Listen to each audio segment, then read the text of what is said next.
I received the emergency call at 3:47 in the morning. The phone's vibration against the nightstand pulled me from a dreamless sleep, the kind of sleep you earn after 20 years of never sleeping soundly. My hand found the device in the darkness, muscle memory from 1,000 midnight alerts, and I answered without checking the screen. It was my daughter, Thessaly. Her voice was wrong, not panicked, not crying, but hollow, emptied out. That's what made my blood go cold. Thessaly had inherited my composure under pressure, had learned early that emotion was a luxury you couldn't afford when things went sideways. If her voice sounded like that, something had gone very wrong indeed. "Mom," she said, and then nothing, for 3 seconds that stretched like hours. "They're gone." I sat up, already calculating. Gone. The word could mean 100 things, but Thessaly wouldn't use it lightly. "Who's gone?" "Dad, Orion, and Calista, my husband, my son, and my daughter-in-law." The three of them had been in London for the past 2 weeks. Orion had business there, something to do with the architecture firm he'd built from nothing, the kind of success story I'd watched with quiet pride from a distance. Calista had been excited about the trip, about exploring the city with her husband and father-in-law, about the museums and theaters. My husband, Bastian, had gone along because he'd never been to London and had always wanted to see it, had joked about finally getting to use his terrible British accent in its natural habitat. I had watched them leave, had driven all three of them to the airport myself, had hugged Bastian and told him to keep our son and daughter-in-law out of trouble. But before we get going, please leave a comment telling me which state or city you're watching from. And please don't forget to like and subscribe so this channel can grow and I can bring you more compelling stories. What do you mean gone? I was already on my feet, moving through my house with the automatic efficiency of someone who'd spent 2 decades responding to crises. They missed their check-in yesterday. I didn't think much of it at first. You know Orion, always getting absorbed in his work. But then the hotel called. They never came back last night. Their room hasn't been slept in. Their luggage is still there. Their passports are still there. Everything is still there except them. I was pulling clothes from my closet, selecting items without conscious thought. Jeans, dark shirts, a jacket that wouldn't draw attention. How long has it been? 28 hours since anyone saw them. They had dinner at a restaurant near their hotel. The staff remembers them leaving around 9. After that, nothing. I've called everyone I can think of. The police say it's too early to do anything. They're treating it like adults who chose to go somewhere without telling anyone. I heard the frustration in her voice, the barely controlled fear. She knew as well as I did that Bastian wouldn't just disappear. He was methodical, responsible, the kind of man who texted updates without being asked, who kept to schedules and honored commitments. And Orion had inherited that same careful nature. If they'd missed a check-in and vanished for more than a day, something had prevented them from making contact. Did they have any conflicts? Anyone following them? Any indication of trouble? Nothing. Thessaly's voice cracked slightly, the first sign of the terror she was holding back. I've been through their social media, their emails, everything I can access. Nothing unusual, no threats, no arguments, no warning signs. They were just there, and then they weren't. I was already at my desk, laptop open, fingers moving across keys. I'd maintained access to databases and resources that most civilians didn't know existed, contacts from my years in service who owed me favors or who respected the work I'd done. I started pulling flight information, checking availability. There was a flight to London in 6 hours. I'd be on it. "I'm coming over," I told her. "Stay by your phone. Keep trying to reach them. Document everything. Every contact, every conversation with authorities. If you think of anything, any detail, no matter how small, write it down." "Okay." She sounded slightly steadier now, having a plan to follow. "Mom? What?" "Find them." The call ended. I stood in my living room, the house suddenly feeling larger and emptier than it had moments before.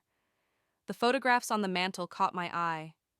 Orion at his college graduation, Thessaly at her wedding, Bastian and me on our anniversary last year, Calista smiling at a family dinner, her hand resting on Orion's shoulder. These were my people, my family, the ones I'd spent 2 decades protecting from a distance by doing work that kept threats away from American soil. Now, someone had taken them, and all that training, all that experience, all those years of learning how to find people who didn't want to be found were about to be put to use in a way I'd never imagined. I finished packing in 7 minutes. A single carry-on bag, nothing that would raise questions or slow me down. I had people in London, former unit members who'd settled there after service, intelligence contacts who'd moved into private sector work. I started making calls as I moved through the house, securing windows, adjusting thermostats, preparing for an absence of unknown duration. The first 3 calls went to voicemail. The fourth was answered by a voice rough with sleep and a Yorkshire accent that had never quite faded despite 2 decades away from home. This better be good, Ravenna. It was Declan Rourke, former SAS, now running a security consultancy that operated in the gray spaces between legal and necessary. We'd worked together on joint operations, had trusted each other with our lives, in places where trust was the only currency that mattered. I need your help. My voice must have conveyed the urgency because his tone changed immediately, sleep falling away. Tell me, my husband, my son, and my daughter-in-law vanished in London 28 hours ago. Last seen leaving a restaurant near their hotel. No contact since. I'm on a flight in 6 hours. There was a pause, the sound of movement, probably Declan getting out of bed and reaching for clothes. Which hotel? I gave him the details, everything Thessaly had told me, every piece of information I had. It wasn't much. That was what worried me most. In my experience, when people vanished this completely, this quickly, it meant someone had planned it. Random crimes left traces, evidence, witnesses. Clean disappearances required resources and expertise. Send me their photos, descriptions, last known location. I'll start asking questions before you land. The kind of questions that get answers. I knew what he meant. Declan's methods weren't always legal, but they were effective. He had contacts in places the regular police couldn't or wouldn't reach. People who knew things that never made it into official reports. I appreciate it. You'd do the same. He ended the call and I sent him everything I had, then continued down my list. By the time I'd locked my front door and loaded my bag into my truck, I had 4 people in London working the problem, pulling camera footage, checking with sources in hospitals and morgues, monitoring police communications. The drive to the airport took 43 minutes. I spent 30 of them on the phone with Thessaly, walking her through everything she needed to do, keeping her focused on tasks rather than fears. The last 13 minutes I spent in silence, organizing my thoughts, planning scenarios, preparing for what I might find. The what-ifs tried to crowd in. What if I was too late? What if this was random violence and they were already dead? What if this was targeted and I was walking into something larger than I understood? What if Bastian had fought back and been hurt? What if Orion had tried to protect Calista and both of them had been harmed? I pushed the thoughts away. Speculation without information was worse than useless. It was paralyzing. I needed to be cold, analytical, effective. I needed to be the operator I'd trained to become, not the wife and mother whose hands wanted to shake every time she thought about their faces. The airport was beginning to wake up when I arrived, early travelers shuffling through security with the zombie-like compliance of people who flew too often. I moved through the process efficiently, my military ID still opening doors and expediting procedures. The gate agent looked at my ticket and upgraded me without being asked, probably recognizing something in my face that suggested this wasn't a pleasure trip. The flight boarded on time. I took my seat in business class and closed my eyes, but I didn't sleep. Instead, I ran through everything I knew, building a mental map of the situation. Bastian was 62, still fit despite his age, a former college athlete who'd kept himself in shape. He could handle himself in a confrontation if it came to that. Orion was 34, healthy, athletic enough to put up a fight if necessary. Calista was 32, a former collegiate runner herself, not someone who could be easily overpowered. If they'd been taken, it would have required multiple people, planning, probably vehicles. If they'd gone willingly, there had to be a reason, some compelling force that made them abandon their belongings and break contact with family. Neither scenario made sense with what I knew of my family. The flight attendant came by offering drinks. I ordered coffee, black, and declined food. My stomach was in no condition to accept anything. The woman next to me tried to make conversation, asking if I was traveling for business or pleasure. I gave her a look that ended the attempt. She spent the rest of the flight absorbed in a magazine, giving me a wide berth. 7 hours in the air, 7 hours of forced inactivity while my family was missing, and every minute could matter. I used the time to research, pulling up everything I could find about recent crimes in London, missing persons cases, any pattern that might be relevant. The plane's Wi-Fi was frustratingly slow, but I managed to access news sites and police bulletins. Nothing jumped out. London was one of the most surveilled cities in the world. Cameras on every corner, facial recognition technology that could track a person's movements across the entire urban sprawl. If someone had vanished there completely, either they'd gotten incredibly lucky or they'd had help from someone who knew how to avoid the watchers. My phone buzzed with a message as we began our descent. Declan had found something. The restaurant's exterior camera caught them leaving at 9:17 p.m.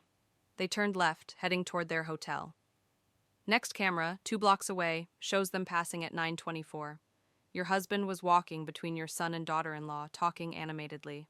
They looked relaxed, no signs of distress. After that, nothing. They should have appeared on at least 3 more cameras before reaching the hotel. They vanished in a gap. I studied the message, the implications settling in my gut like lead. A gap in camera coverage wasn't unusual. London's surveillance was comprehensive but not perfect. But for 3 adults to disappear precisely in that gap at that time suggested either incredible timing or someone who knew the blind spots. I typed back a response. Accidental or intentional? His reply came seconds later. Unknown. Working on it. The wheels touched down at Heathrow at 6:23 local time. I was through customs and in a cab by 7:15, my bag slung over my shoulder, my phone pressed to my ear as I coordinated with Declan. He'd sent me an address, a building in Southwark where he kept an office. We needed to meet, to go over what he'd found, to plan our next move. The London morning was grey and damp, typical weather that matched my mood perfectly. The cab driver tried to make conversation about American tourists, and wasn't I here at a bad time of year? Wouldn't I rather come back in summer? I gave him a £20 note and asked him to drive in silence. He took the hint. The building Declan worked from was nondescript, the kind of place you'd walk past without a second glance. 3 stories of tired brick, windows that needed cleaning, a door that required a code to enter. I punched in the numbers he'd sent me and climbed stairs that smelled of old tobacco and cleaning products. His office was on the 2nd floor, behind a door labeled with a company name that meant nothing. Declan answered my knock immediately. He looked older than I remembered, gray threading through hair that had been dark brown when we'd last worked together, lines around his eyes that spoke of hard years. But he was still solid, still moving with the controlled economy of someone who'd spent a lifetime in dangerous places. Come in, come. His office was exactly what I'd expected. Functional furniture, multiple monitors displaying various feeds and data streams, a map of London on one wall covered in pins and notes. There was a coffee pot in the corner, the smell of strong brew filling the small space. He poured me a cup without asking, handed it over, and gestured to a chair in front of the main desk. I've got their trail up to a point, he said without preamble. After they left the restaurant, they walked toward their hotel.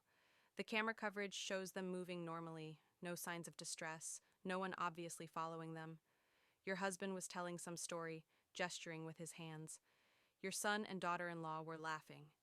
They turned onto a side street, shorter route to their hotel, but less trafficked. That's where we lose them. I studied the monitor he indicated, watching the grainy footage of my family walking along a London street. They looked relaxed, happy. Bastian's familiar gestures, the way he moved his hands when he was building up to a punchline. Orion's laugh, silent on the camera, but visible in the way his shoulders shook. Calista linking her arm through my son's. They looked like what they were, a family on vacation, unaware that these were possibly their last moments of freedom. What's on that side street? Residential mostly. A few shops, closed at that time of night. I've been there this morning. No obvious signs of struggle, no blood, no abandoned belongings. Whatever happened, happened fast and clean. He pulled up another screen, this one showing a map with a highlighted route.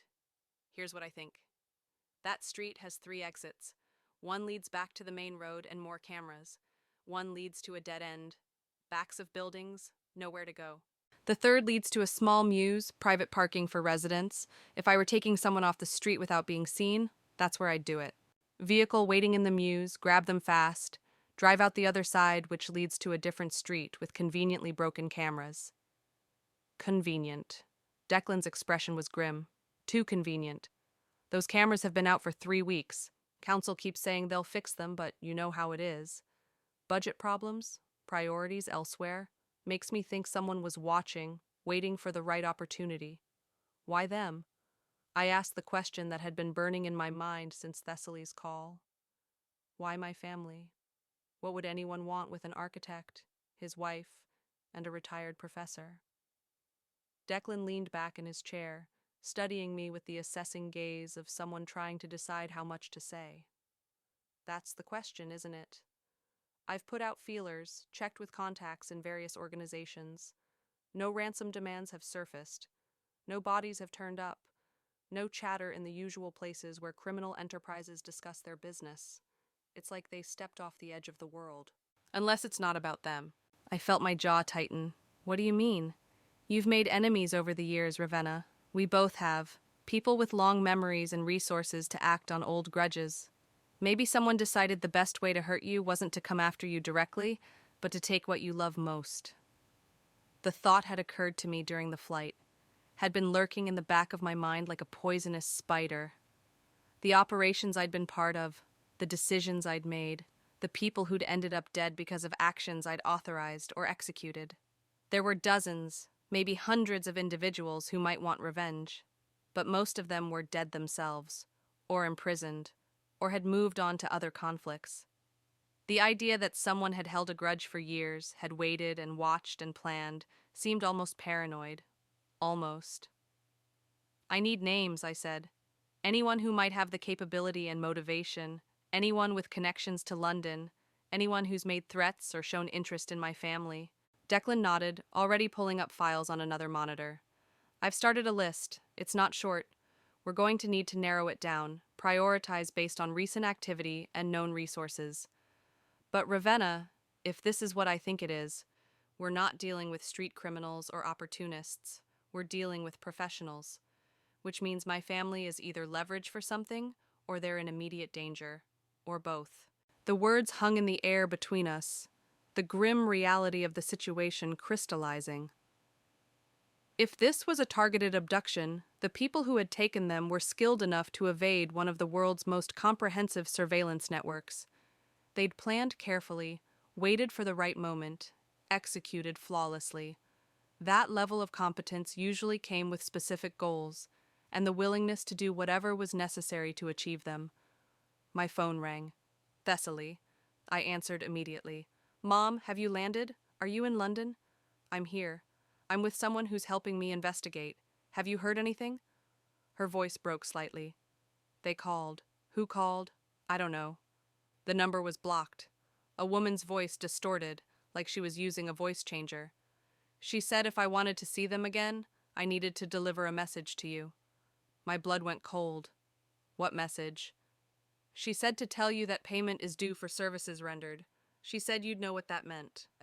She said you have 72 hours to make delivery, or they'd start sending pieces of my family back to me. I closed my eyes, forcing my breathing to remain steady, fighting against the rage and fear that threatened to overwhelm rational thought. Thessaly was crying now, the control she'd maintained finally cracking. I don't understand, Mom. What services? What payment? What did you do? I'll handle it, I told her, my voice harder than I'd intended. Don't respond to any more calls. If they contact you again, record it if you can, but don't engage. Tell them they need to talk to me directly. Give them my number. I'm going to get them back. How can you promise that? Because I don't have a choice. The call ended. I stood in my living room, the house suddenly feeling larger and emptier than it had moments before. The photographs on the mantel caught my eye. Orion at his college graduation, Thessaly at her wedding, Bastian and me on our anniversary last year. Calista smiling at a family dinner, her hand resting on Orion's shoulder. These were my people, my family. The ones I'd spent 2 decades protecting from a distance by doing work that kept threats away from American soil. Now someone had taken them, and all that training, all that experience, all those years of learning how to find people who didn't want to be found were about to be put to use in a way I'd never imagined. I finished packing in 7 minutes. A single carry-on bag, nothing that would raise questions or slow me down. I had people in London, former unit members who'd settled there after service, intelligence contacts who'd moved into private sector work. I started making calls as I moved through the house, securing windows, adjusting thermostats, preparing for an absence of unknown duration. The first 3 calls went to voicemail. The fourth was answered by a voice rough with sleep and a Yorkshire accent that had never quite faded, despite 2 decades away from home. This better be good, Ravenna. It was Declan Rourke, former SAS, now running a security consultancy that operated in the gray spaces between legal and necessary. We'd worked together on joint operations, had trusted each other with our lives in places where trust was the only currency that mattered. I need your help. My voice must have conveyed the urgency because his tone changed immediately, sleep falling away. Tell me. My husband, my son, and my daughter-in-law. Vanished in London 28 hours ago. Last seen leaving a restaurant near their hotel. No contact since. I'm on a flight in 6 hours.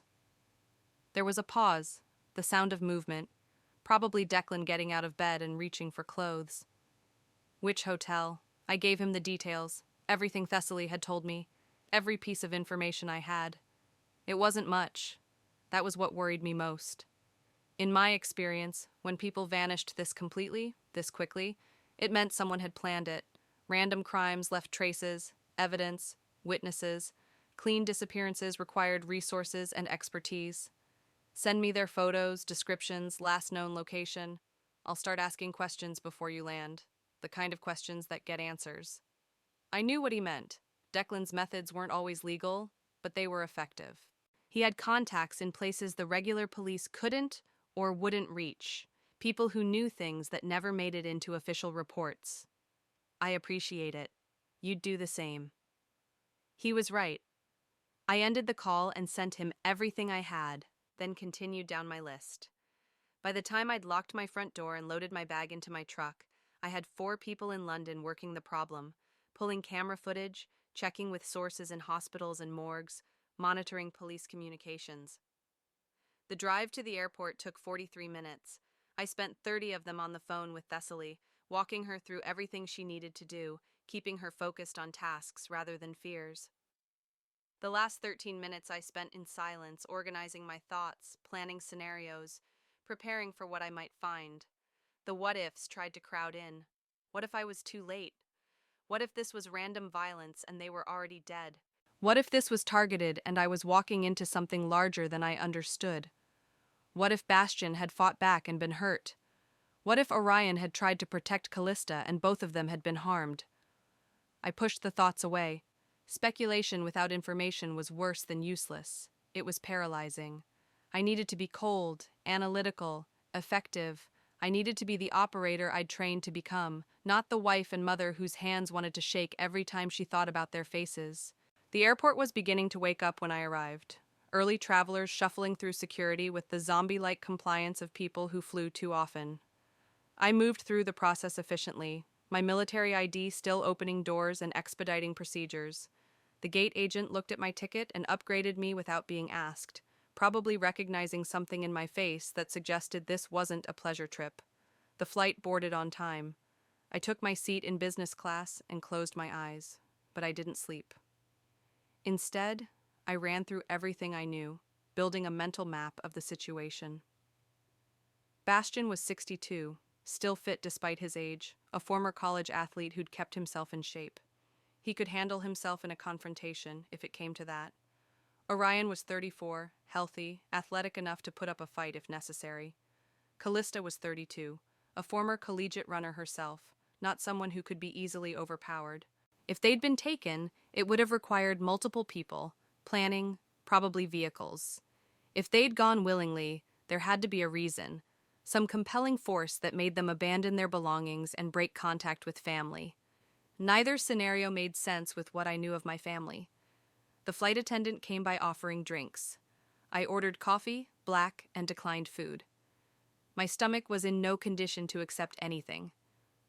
The woman next to me tried to make conversation, asking if I was traveling for business or pleasure. I gave her a look that ended the attempt. She spent the rest of the flight absorbed in a magazine, giving me a wide berth. 7 hours in the air, 7 hours of forced inactivity while my family was missing, and every minute could matter. I used the time to research, pulling up everything I could find about recent crimes in London, missing persons cases, any pattern that might be relevant. The plane's Wi-Fi was frustratingly slow, but I managed to access news sites and police bulletins. Nothing jumped out. London was one of the most surveilled cities in the world, cameras on every corner, facial recognition technology that could track a person's movements across the entire urban sprawl. If someone had vanished there completely, either they'd gotten incredibly lucky, or they'd had help from someone who knew how to avoid the watchers. My phone buzzed with a message as we began our descent. Declan had found something. The restaurant's exterior camera caught them leaving at 9:17 p.m. They turned left, heading toward their hotel. Next camera, 2 blocks away, shows them passing at 9:24. Your husband was walking between your son and daughter-in-law, talking animatedly. They looked relaxed, no signs of distress. After that, nothing. They should have appeared on at least 3 more cameras before reaching the hotel. They vanished in a gap. I studied the message, the implications settling in my gut like lead. A gap in camera coverage wasn't unusual. London's surveillance was comprehensive but not perfect. But for 3 adults to disappear precisely in that gap, at that time, suggested either incredible timing or someone who knew the blind spots. I typed back a response. Accidental or intentional? His reply came seconds later. Unknown. Working on it. The wheels touched down at Heathrow at 6:23 local time. I was through customs and in a cab by 7:15, my bag slung over my shoulder, my phone pressed to my ear as I coordinated with Declan. He'd sent me an address, a building in Southwark where he kept an office. We needed to meet, to go over what he'd found, to plan our next move. The London morning was grey and damp, typical weather that matched my mood perfectly. The cab driver tried to make conversation about American tourists, and wasn't I here at a bad time of year? Wouldn't I rather come back in summer? I gave him a £20 note and asked him to drive in silence. He took the hint. The building Declan worked from was nondescript, the kind of place you'd walk past without a second glance. 3 stories of tired brick, windows that needed cleaning, a door that required a code to enter. I punched in the numbers he'd sent me and climbed stairs that smelled of old tobacco and cleaning products. His office was on the 2nd floor, behind a door labeled with a company name that meant nothing. Declan answered my knock immediately. He looked older than I remembered, gray, threading through hair that had been dark brown when we'd last worked together, lines around his eyes that spoke of hard years. But he was still solid, still moving with the controlled economy of someone who'd spent a lifetime in dangerous places. Come in. His office was exactly what I'd expected. Functional furniture, multiple monitors displaying various feeds and data streams, a map of London on one wall covered in pins and notes. There was a coffee pot in the corner, the smell of strong brew filling the small space. He poured me a cup without asking, handed it over, and gestured to a chair in front of the main desk. I've got their trail up to a point, he said without preamble. After they left the restaurant, they walked toward their hotel. The camera coverage shows them moving normally, no signs of distress, no one obviously following them. Your husband was telling some story, gesturing with his hands. Your son and daughter-in-law were laughing. They turned onto a side street, shorter route to their hotel, but less trafficked. That's where we lose them. I studied the monitor he indicated, watching the grainy footage of my family walking along a London street. They looked relaxed, happy. Bastian's familiar gestures, the way he moved his hands when he was building up to a punchline. Orion's laugh, silent on the camera but visible in the way his shoulders shook. Calista linking her arm through my son's. They looked like what they were, a family on vacation, unaware that these were possibly their last moments of freedom. What's on that side street? Residential mostly. A few shops, closed at that time of night. I've been there this morning. No obvious signs of struggle, no blood, no abandoned belongings. Whatever happened, happened fast and clean. He pulled up another screen, this one showing a map with a highlighted route. Here's what I think. That street has 3 exits. One leads back to the main road and more cameras. One leads to a dead end, backs of buildings, nowhere to go. The third leads to a small mews, private parking for residents. If I were taking someone off the street without being seen, that's where I'd do it. Vehicle waiting in the mews, grab them fast, drive out the other side, which leads to a different street with conveniently broken cameras. Convenient. Declan's expression was grim. Too convenient.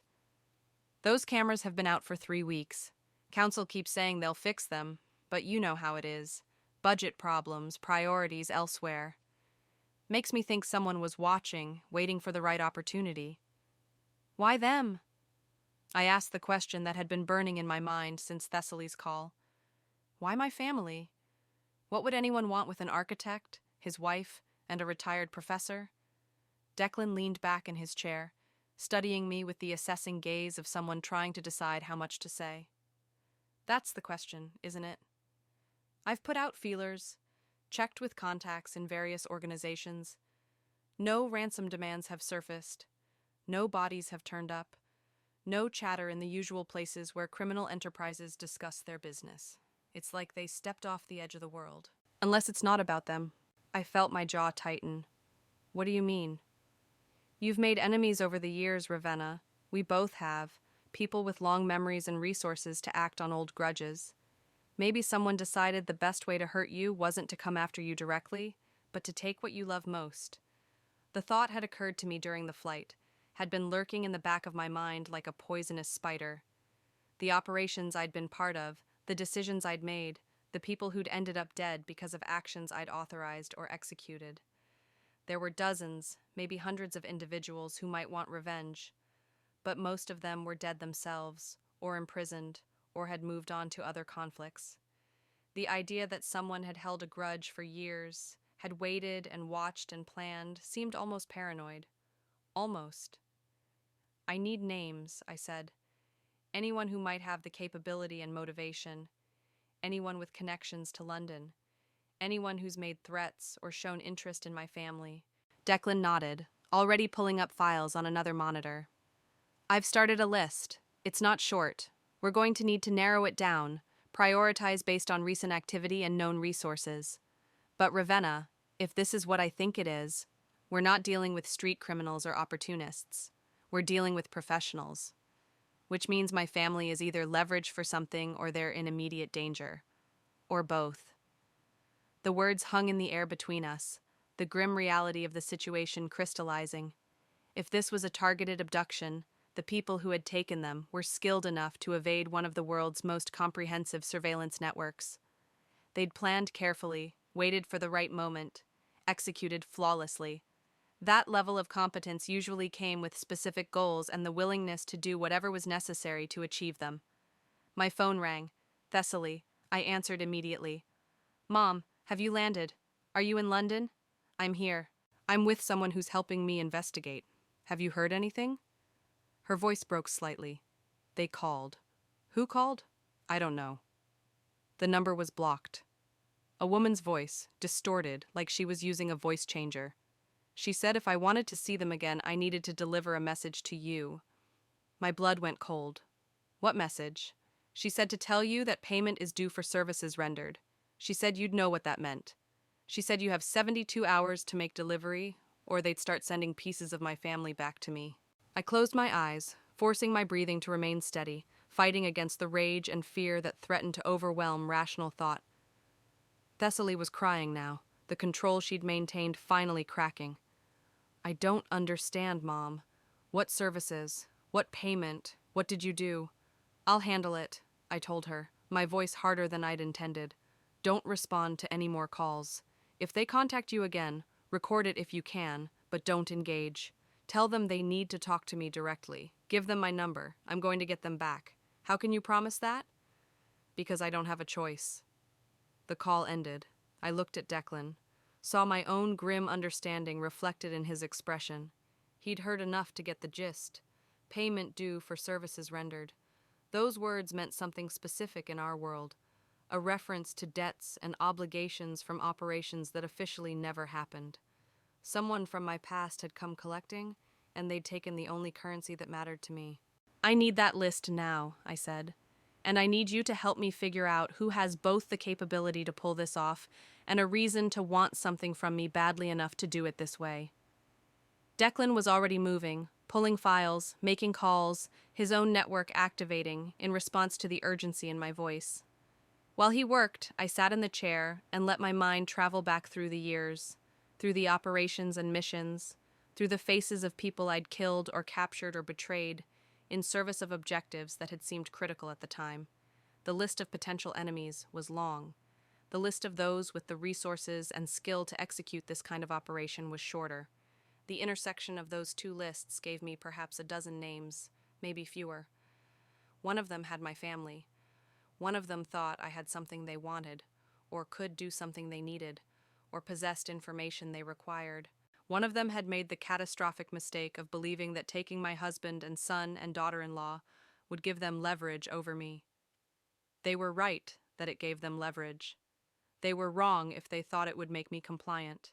What it made me was the most dangerous version of myself, the part I'd tried to bury after I'd retired, after I'd promised Bastian I was done with violence.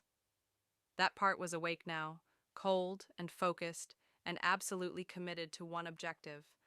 I was going to find who took them. I was going to get my family back. And then I was going to show these people what payment due really meant. Declan looked up from his screens, and something in my expression made him pause.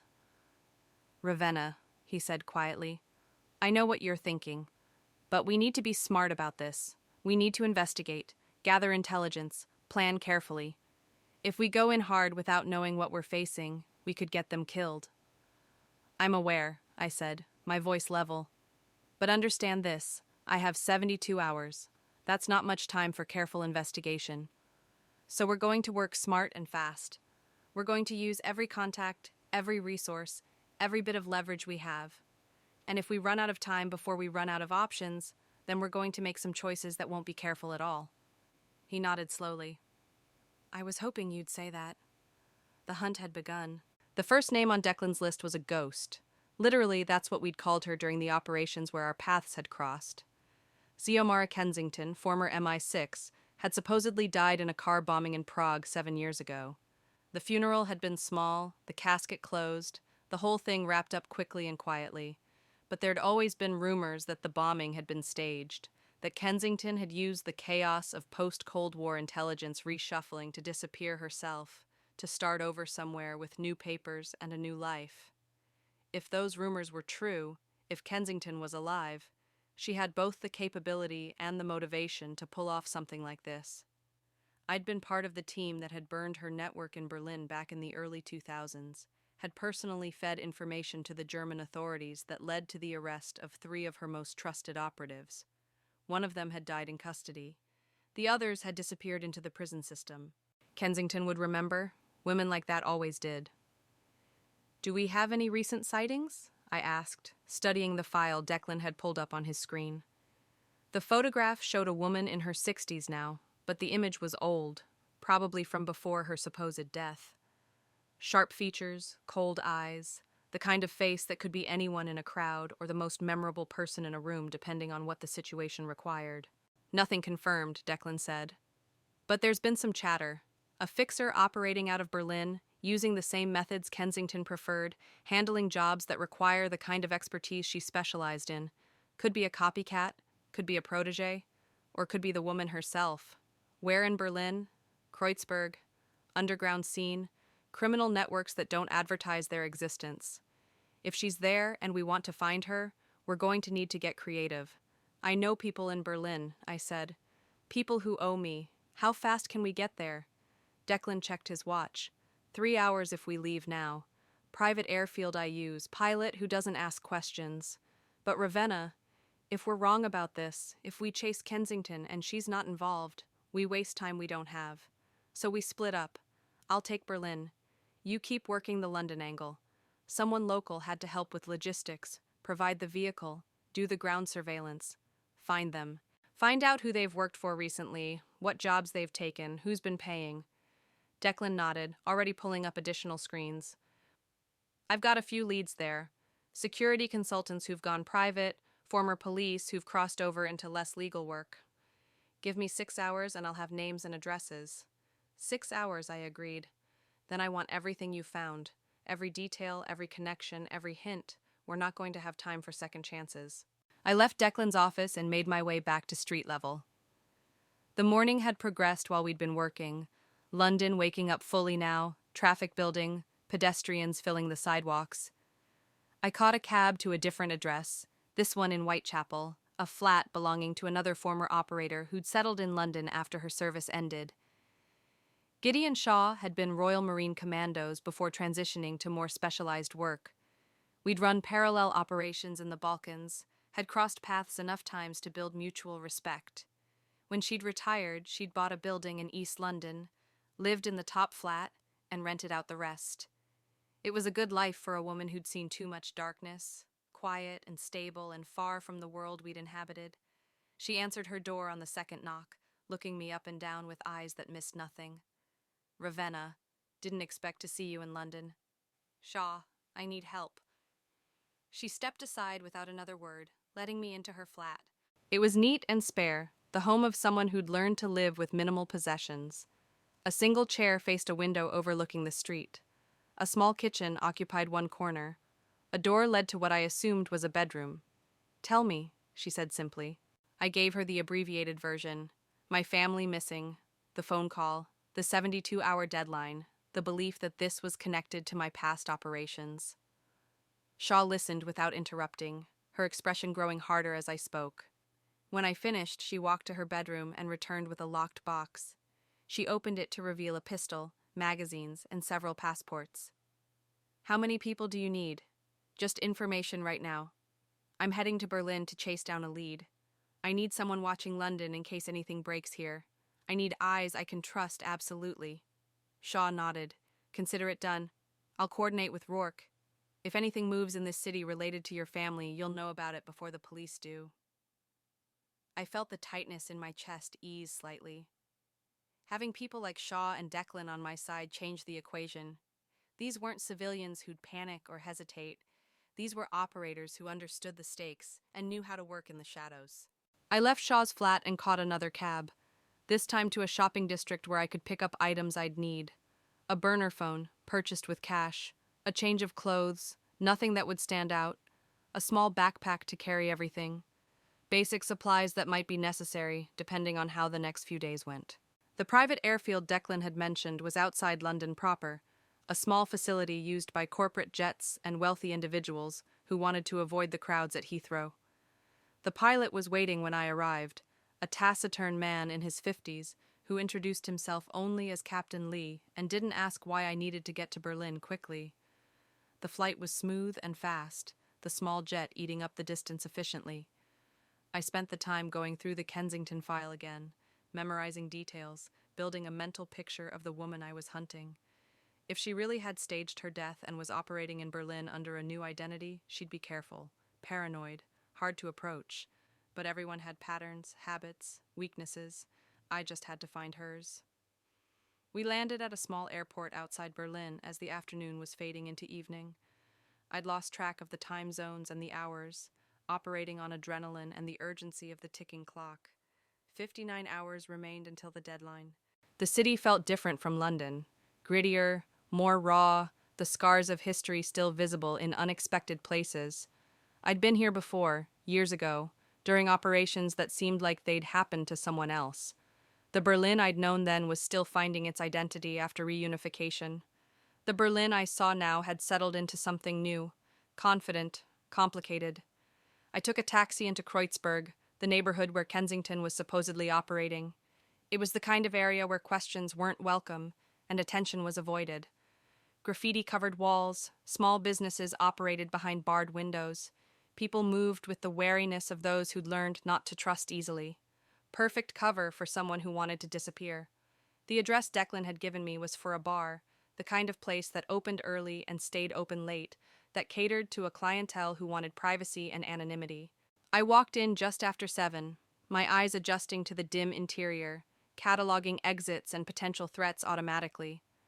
The bartender was a woman with facial piercings and arms covered in tattoos. She looked up when I entered, her gaze assessing and dismissive in equal measure.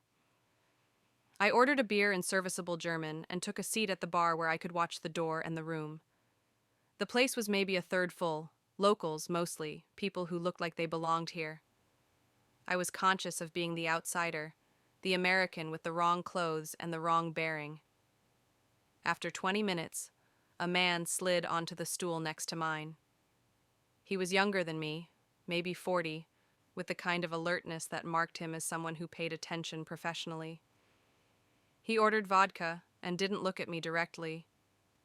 "You're asking about someone," he said in English. His accent was German but cultured, educated.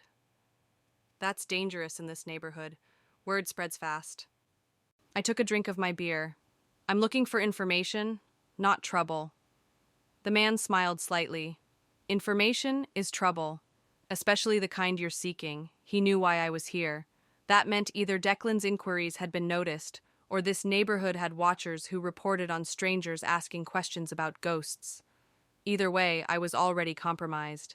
If I wanted to find Kensington, I was going to have to be more direct. I'm looking for someone who died 7 years ago but didn't stay dead. Someone with particular skills who might be available for contract work. Someone who holds grudges and has the patience to plan complex operations. The man's expression didn't change, but something flickered in his eyes. "That's very specific. Why would someone like that talk to you? Because I have something she wants. Or rather, she thinks I do. And because if she doesn't talk to me, I'm going to make her life very difficult very quickly." I wasn't bluffing.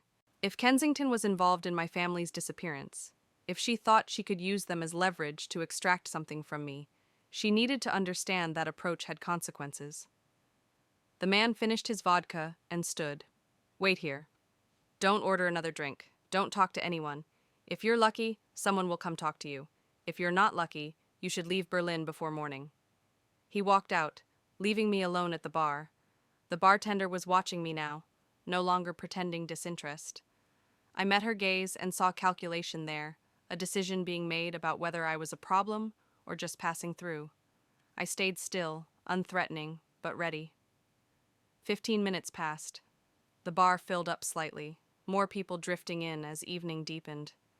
None of them looked at me directly, but I felt the weight of observation, the sense of being watched and evaluated. Then a woman entered, older, maybe in her 70s, moving with surprising grace. She wore a long coat despite the warmth of the bar, and her eyes when they found me were sharp and knowing. She approached and sat where the younger man had been. "Frau Ravenna," she said, "my name is Gretel. I am told you are looking for a dead woman. I need to find Sayomara Kensington." Her expression didn't change. "Kensington died in Prague. There was a funeral. I was there. Then you know if anyone would have reason to stage that death and survive it. I know you worked in the same circles. I know you'd have heard if someone with her skills was operating in Berlin under a different name." Gretel studied me for a long moment, and I had the distinct impression of being evaluated by someone who'd spent a lifetime reading people and situations. "Why do you want to find her?" "Because I think she has something of mine. Something I need back urgently." She nodded slowly. "And if I help you find her, what happens then?" "That depends on whether she gives back what she took or not. You understand that Kensington, if she is alive, would be very careful about who knows her location, very paranoid about being found. If I tell you where she might be, you will go there and cause trouble. That trouble might come back to me, I understand. But I'm going to find her regardless. With your help, I find her quietly, we have a conversation, and maybe this ends without additional complications. Without your help, I find her messily, and everyone in her network gets attention they probably don't want." It was a threat, barely veiled, but also the truth. I didn't have time for subtlety. I didn't have time to build trust slowly or negotiate carefully. I needed information now, and I was willing to burn bridges and make enemies to get it. Gretel seemed to appreciate the directness. She pulled a napkin from the bar and wrote an address on it, her handwriting surprisingly elegant. There is a building in Mitte, industrial area, mostly warehouses. The top floor is rented under a corporation that doesn't exist.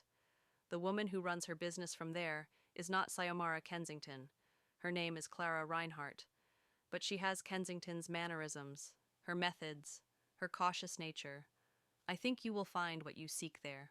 She stood, preparing to leave. But Frau Ravenna, understand this. If you are wrong, if you go there and create problems for someone who is not involved, there will be consequences. Berlin protects its own, even the ones who live in shadows. I won't make trouble for innocent people. She smiled thinly. In our world, no one is innocent. She left, disappearing into the evening outside. I looked at the address on the napkin, committing it to memory before pocketing it. The bartender came over, picked up my empty beer glass. You should go now, she said in English, before someone decides you're too much of a problem to leave standing. I took the advice.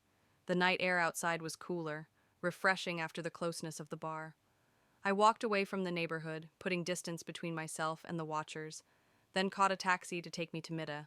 The address Gretel had given me was in a transitional area, old industrial buildings being slowly converted to lofts and studios, but still retaining their working-class character.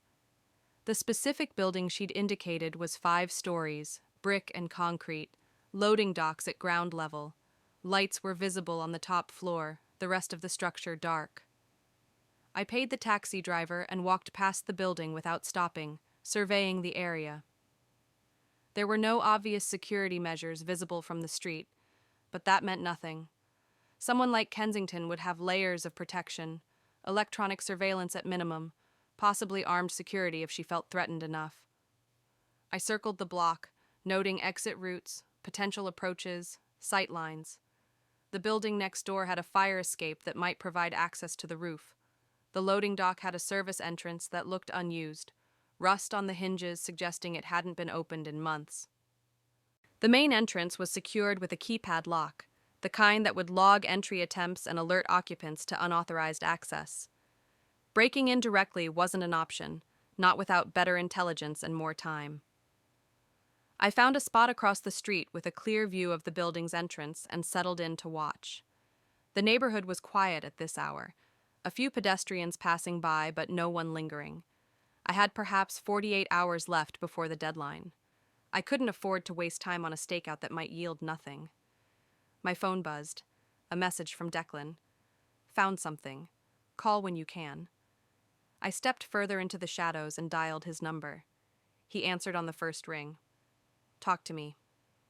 One of my contacts came through. The logistics for your family's abduction were handled by a crew based in East London. Small operation, usually does courier work and transportation for various clients. They got hired 3 weeks ago to provide a vehicle and driver for a pickup in central London. The client paid in cryptocurrency, gave them specific instructions about timing and route. They didn't ask questions. Do we have names? I've got the crew's location. I'm heading there now with Shaw. We'll get names and whatever else they know. If your Berlin lead pans out, we'll have both ends of the operation. Good. I'm outside what I think is Kensington's location now, waiting for an opportunity to approach. Be careful, Ravenna. If it really is her, she's not going to go quietly. She might not even be willing to talk. I'll make her willing. The call ended. I pocketed the phone and returned my attention to the building. The lights on the top floor hadn't changed. No movement visible through the windows. I was considering my options when a car pulled up to the building's entrance. A woman got out, middle-aged, carrying a bag that looked like it contained food. She entered a code on the keypad with practiced efficiency and disappeared inside. I moved quickly, crossing the street and reaching the door before it fully closed. I caught it with my foot, easing it open just enough to slip through. The interior was dim, emergency lighting providing minimal illumination. I could hear the elevator ascending, the mechanical hum echoing in the stairwell. I took the stairs instead, moving quietly, listening for any indication that my entry had been noticed. The building smelled of dust and old concrete, the kind of scent that came with abandonment and minimal maintenance. Most of the floors seemed unused, doors locked or boarded over. Only the top floor showed signs of occupation. I reached the fifth floor landing and paused, controlling my breathing, listening. Voices filtered through a door at the end of the hallway, muffled but audible. One was the woman who'd entered with the food. The other was unfamiliar, lower in pitch, careful in its cadence. I moved down the hallway, keeping to the wall, minimizing my profile.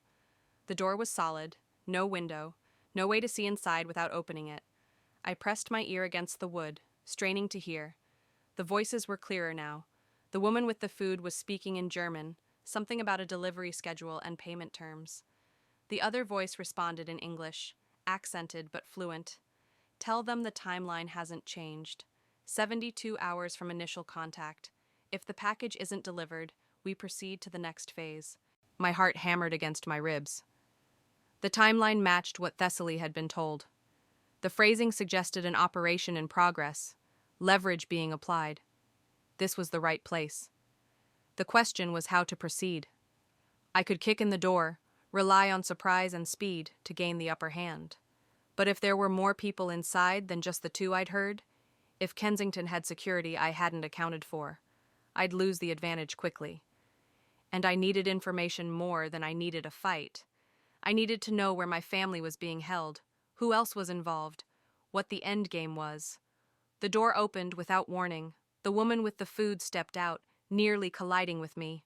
Her eyes went wide, mouth opening to shout. I moved on instinct, my hand covering her mouth as I pushed her back into the room, using her body as a shield. The space inside was exactly what I'd expected. Open floor plan, minimal furniture, multiple computer monitors displaying various feeds. And standing near one of those monitors, a pistol already in her hand, was a woman who could have been Xiomara Kensington's twin, or was Xiomara Kensington herself, aged 7 years and hardened by whatever had happened since Prague. "You must be Ravenna," she said calmly, her weapon trained on me with steady hands. "I'd say it's good to see you again, but we both know that would be a lie. Let her go." I kept my grip on the woman I was holding, assessing the room for weapons, exits, advantages. She's not part of this. She's a courier, nothing more. If you're really Kensington, you know I'm not here for her. The woman who might be Kensington studied me with those cold eyes I remembered from grainy surveillance photos and briefing documents. "You're here for your family." Touching, really. The dedicated wife and mother, dropping everything to rush across an ocean. Did you think I wouldn't anticipate that? Did you think this wasn't part of the plan? Where are they? Safe.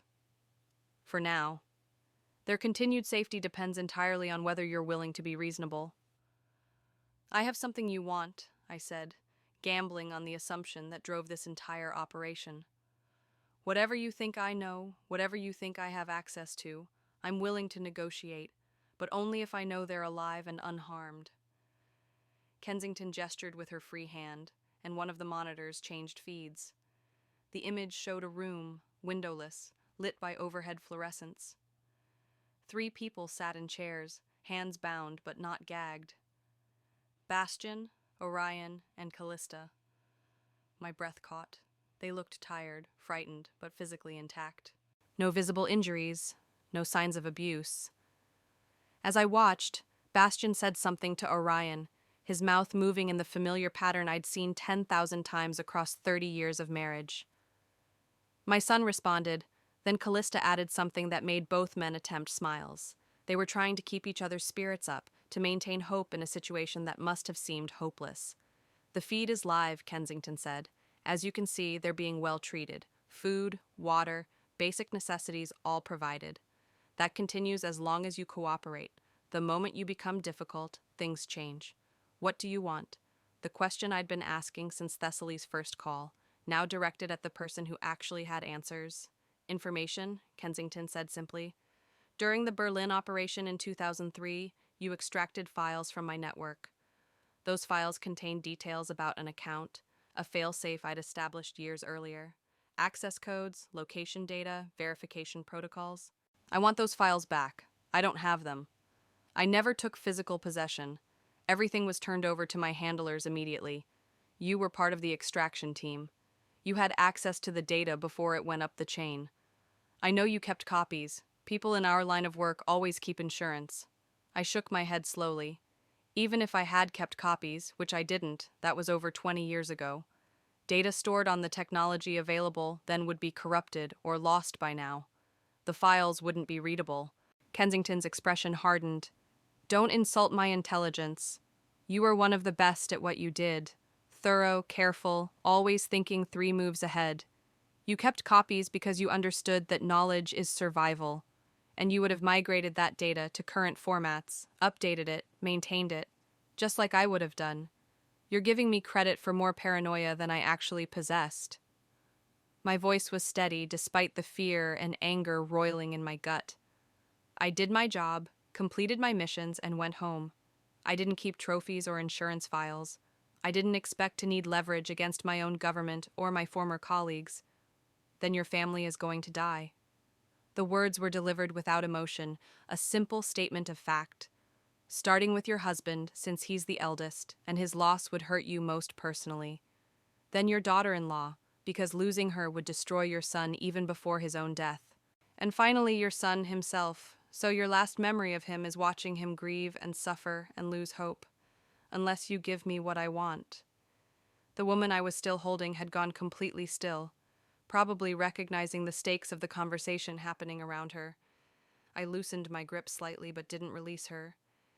You staged your death in Prague, I said, thinking aloud, buying time to formulate a plan. You walked away from everything you'd built. Why come back now?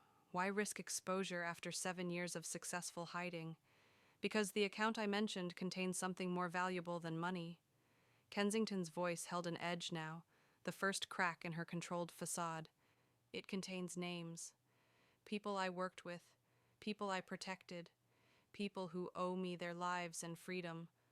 One of them has something I need, something that will set me up for the rest of my life. But I can't access the account without the codes, and I can't get the codes without the files you took. So you took my family to force my hand. And it's going to work, Ravenna, because I know you. I've studied you, researched your life, watched your patterns. You're going to give me what I want because the alternative is watching everyone you love die. I met her gaze across the room, reading the determination there, the absolute commitment to her objective. She believed what she was saying. She believed I had what she needed, and she believed I'd break rather than sacrifice my family. She was right about the second part, wrong about the first. I don't have the files, I repeated, but I know who does. Kensington's eyes narrowed. Explain. When we extracted your data, it was handled by a specific intelligence unit. The files went to their archives, cataloged and stored according to protocols that existed at the time.